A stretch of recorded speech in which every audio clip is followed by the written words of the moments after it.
Veselums un veselība tie ir sinonīmi vai nav? Ja mēs paši neesam veseli, tad mēs neko veselu nevaram radīt arī. Tiklīdz mēs paliekam veseli savā apziņā, mums ķermenis sāk pakārtoties mūsu apziņas stāvoklim. Ka mēs šobrīd esam neveseli. Nespējam sevi pārvaldīt, nespējam ar sevi tikt galā. Viss tas, kas notiek apkārt, ir mūsu apziņas projekcija uz ārējo pasauli. Tu varētu sevi dēvēt arī par apziņas ārstu. Ja mums šie fizioloģiskie procesi klībo, tad problēma vienmēr ir arī augstāk meklējama. Jo mums pati daba ir iedevusi pašregulācijas mehānismus. Tas liecina par to, ka mēs neesam veseli, ja mums ir jāstrādā pie savu veselumu vēl. Esam ātrā tempā nonākuši pie nākamās vērtības, kas ir veselība. Veselība ir atrašanās veseluma stāvoklī, fiziski, garīgi, mentāli sajūtās un emocijās. Visu apziņas līmeņu sinhronitāte. Apziņas un organismu pašregulācijas spēja. Kā šo formulēt priekš sevis, man bija dažāds domu gājiens, sākot no vienkārši vesels un vasals. Un nevelti mēs viens otram,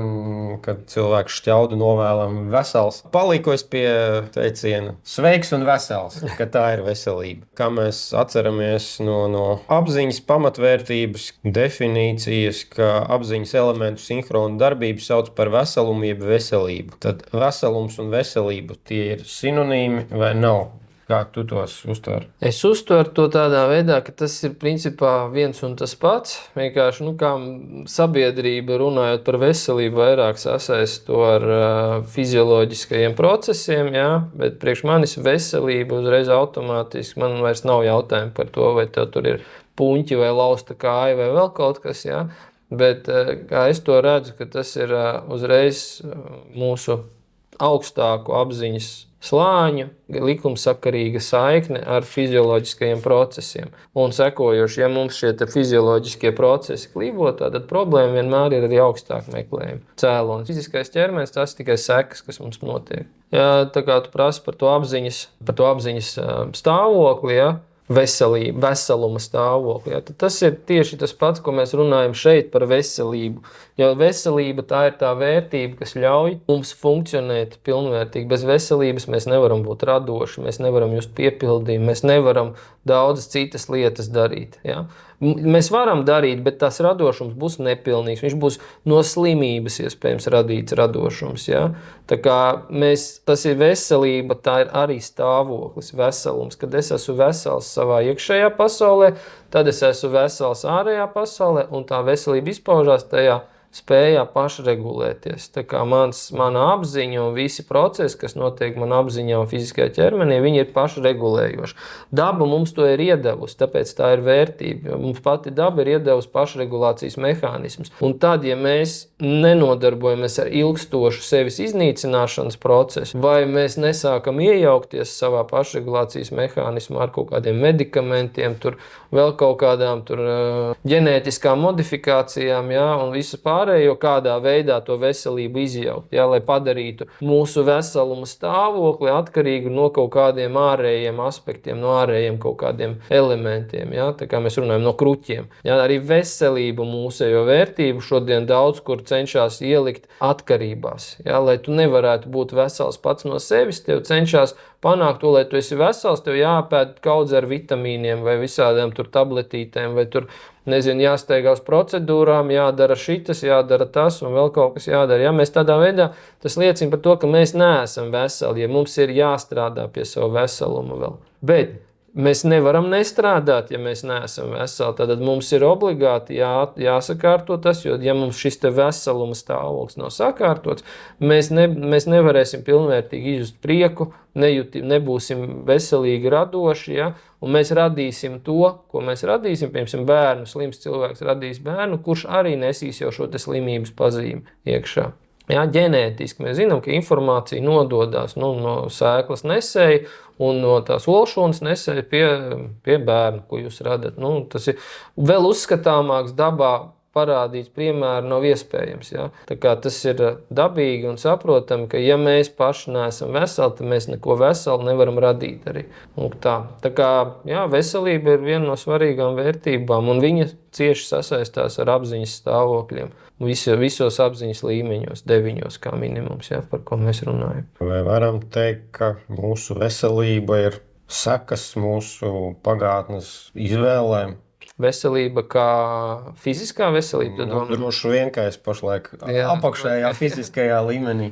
Protams, jā, viss tas, ko mēs esam iepriekš sastrādājuši ar savu apziņu, vai no mūsu izvēlēm, vai mūsu audzināšanas rezultāti, vai vēl kaut kādas lietas, jā, jo mūsu ir daudzas lietas, ko mēs neizvēlamies, jā, ko izvēlas mūsu vietā tie, kuri nesa līdz zināmam vecumam atbildību par mums. Jā, tātad tie mūsu vecāki, viņu vecāki, vecvecāki, jā, un tā tālāk. Te ir tas ģimenes un dzimtes kopsakarību moments ar svarīgs, ja, jo veselumu nodrošina arī tas, kā mūs audzināja. Protams, šobrīd, kad tu jau esi pieaudzis un uzņemies atbildību pats par savu dzīvi, te neiet runa par vainošanu, kad man vecāki vainīgi, tāpēc es esmu slims. Nē, šobrīd tu esi vainīgs, ja tu esi slims, jo tev jau cik gadus bija iespēja pašam atrisināt šo te jautājumu, bet tu kaut kādu apsvērumu pēc to neesi izdarījis. Kas tie par apsvērumiem? Visticamāk, apziņa neattīstījās, saprāts nenoformējās, vēl kaut kas, ko tu varēji izdarīt savas dzīves laikā, jā? Bet tu līdz šim tam neesi pievērsis uzmanību. Līdz ar to tu esi slims. Un ja tu ilgstoši būsi slims, tad tā slimība, viņa jau nestāv uz vietas, nekas nestāv uz vietas šeit, jā? Tātad, kamēr mēs slimojam, mums pasliktinās stāvoklis, un pasliktinās ne tikai fiziskais stāvoklis, bet arī apziņas stāvoklis. Jā, jo atceries, kā es teicu, ja mēs smaidīsim, mums sāk izdalīties hormoni un sāk ietekmēt mūsu stāvokli. Ja mēs slimojam, mums sāk izdarīties tāpat neiromediātori un hormoni, un mūsu apziņas stāvoklis arī sāk mainīties atbilstoši mūsu slimībai. Cilvēks, kas ir invalīds, viņš savā apziņā var nebūt invalīds. Ja, ja viņš savā apziņā nav invalīds, tad viņš sāks iespējams, pēc teorētiski, pēc visiem visuma likumiem un dabas pirmā elementu principiem, viņam sāks zust invaliditāte. Brīdī, kad viņš apziņā būs vesels. Tad, kad mēs apziņā neesam veseli, mēs iegūstam traumas, mēs iegūstam slimības un vēl visādas lietas. Bet tiklīdz mēs paliekam veseli savā apziņā, mums ķermenis sāk pakārtoties mūsu apziņas stāvoklim. Līdz pat tam, kā var attaukt tur kājas, rokas, kuras tur, gaterija zaudētas vai karā vai vēl kaut kur. Ja? Tā kā mūsu apziņa nosaka to, kādu fizisko veidolu mēs ieņemsim. Bet tas ir teorija. Es neapgalvoju, ka to es esmu redzējis vai pieredzējis, ka kāds to izdarīja, bet pēc teorijas tā tam ir jānotiek un pēc zināšanām. Jā, un tāpēc ir tas svarīgais moments, jā, kad ja tu pat esi, kā lai saka, kaut kur smagi satraumējies un tā tālāk, tad pirmais uzdevums, ar ko tev ir jānodarbojas, nevis tur žēloties un krist emocijās un vēl kaut kur, bet pirmais tev ir jāsāk saprast, kas tev pietrūka, kur tev saprāts pietrūka, lai tu savu apziņu varētu noturēt veselu, lai nesaskartos ar šo slimību vai šo kaiti. Un tad, kad tu līdz šim nonāc, jā, savā apziņā līdz veselumam, iedot tādu kā blueprint, kā karti, kā tam ir jābūt tavā dzīvē. Un tad, kad tā karti ieiet iekšā tavos apziņas 9 līmeņos, jā, un tad, 8, jo 9. mūsu fiziskais ķermenis. Ja? Un tad šie 8 līmeņi, viņi sāk dot dzīvības enerģiju uz to, lai tas 9. Ja, saucamais fiziskais ķermenis sāk ieņemt veidolu atbilstoši mūsu apziņas struktūrai. Pieķēru sevi pie domas, ka ar vārdu veselība es pārsvarā domāju fizisko veselību, un ka veselums vairāk tad būtu tie virsējie līmeņi kaut kā tā. Jā, tā ir. Priekš manis veselība, kad to vērtības rakstīju, priekš manis tā ir veselība, kad viss vesels darbojas, gan apziņa, gan zemapziņa, gan virsapziņa, gan viss prāts, saprāts un tā tālāk. Jā, tas ir priekš manis vesels, ka tā ir sinhronitāte un pašregulācija darbojas. Jo mums ir no dabas iedot tā pašregulācija tikai dēļ visādām tur, tā nevēlamām ietekmēm uz mūsu dzīvi, un mēs paši, gan, bērnu dārza un skolas audzinātāji pasniedzēji, un viss kaut kas mūs tā ir ietekmējis gala rezultātā, ka mēs šobrīd esam neveseli. Jā, un nespējam sevi pārvaldīt, nespējam ar sevi tikt galā un tādā garā. Respektīvi tas, ka mēs slimojam, nedzīvojam ilgi, ka tas nav saistīts ar vispārējo piesārņojumu, ar to, ka zeme ir noplicināta, ar to, ka ēdiens vairs nav tik kvalitatīvs, tas viss slēpjas mūsu apziņā kaut kur. Jā, viss tas, kas notiek apkārt, ir mūsu apziņas projekcija uz ārējo pasauli. Arī tā var pastīties. Un ja mūsu ir daudz, kas projicē šo te negatīvo stāvokli uz ārpasauli, ja, tad tam visam ir vieta notikt. Kāpēc tas notiek? Tāpēc, ka mums pietrūkst saprāts, lai mēs saprastu. Jo kaut vai tik banāli, kad ja visi cilvēki saprastu to, kas patiesībā notiek šodien pasaulē, tad tie visi cilvēki vienkārši pieceltos un apturētu to visu.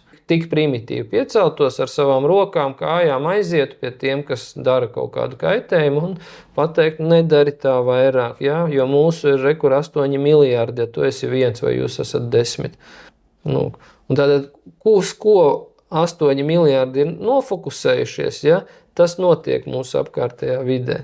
Kopējā apziņa strukturē šo apkārtējo vidi. Un tāpēc, ja sabiedrības kopējais stāvoklis ir nevesels, tad arī vide, kurā mēs dzīvosim, būs nevesela.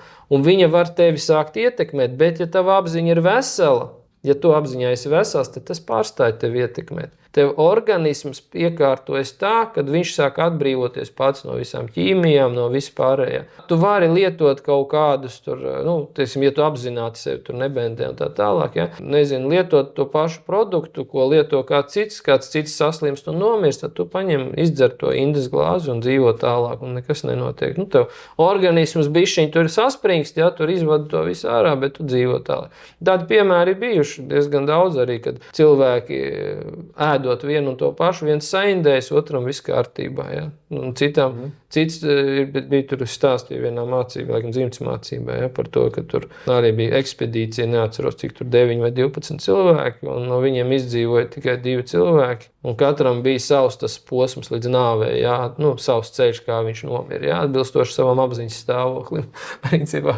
Tā, bet visi ēda vienu un to pašu sapuvušo brieža gaļu, ja? Tādā veidā mežā.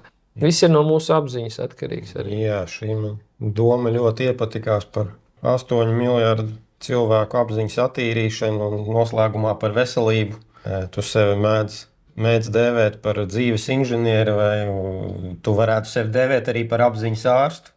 Ārsts tāds jautājums, arī tāds, negribās man sevi par ārstu dēvēt. Bet es vairāk pieeju pie tā kā no inženierijas, jo ko dara ārsts? Ārsts man tādu bišķi negatīvu pieskaņu, dod ārsts izraksta tabletītes lielāko daļu. Ārsts apkaro simptomus. Apkaro simptomus. Dakters, tas jau skan tā kā labāk, varbūt bišķiņ. Jo turpat arī etimoloģiski tas vārds nozīmē pavisam citu terminu nekā ārsts, ja? Doktor un vrač, ja? Vrač no vārda melot, jā, un vraķi, jā, tā kā, un doktors tas ir, kas ir kaut kā koncentrēti piesiets lauku radošs, jā, tā kā. Apziņas dziednieks varētu būt tāds skaists apzīmē. Var mēģināt arī tā, jā. Apziņas dziednieks, bet es teiktu, jā, man tā inženierija ir tuvāk, jo man patīk redzēt strukturēt visas tās lietas, kā viņas darbojas, un tad es varu arī izskaidrot un diezgan vienkārši un loģiski aiznest cilvēkam. Tikai redz, tas moments ir, es varu izskaidrot, bet ja cilvēks vēl pat nav tā vēl nav nobriedis to visu ielikt tajā veselajā kopainā, mans skaidrojums ir uz to īso brīdi, uz šeit un tagad lielākoties, jo ikdienā mēs aizmirstam šīs lietiņas. Bet tas ir normāli, mēs visi katrs esam kaut kādā savā tajā dzīves etapā, ja, kur mums ir svarīgākas lietas, kam mēs pievēršam uzmanību, kas nodarbina mūsu mentālos procesus kaut kādā brīdī. Ja. Man vienkārši šie te bija ļoti interesanti un padziļināti patīk domāt un izprast šīs te lietas, ja, tāpēc man tas ir tāds, kā lai saka, aktuāls temats. Esam veseli. Esam veseli, jā.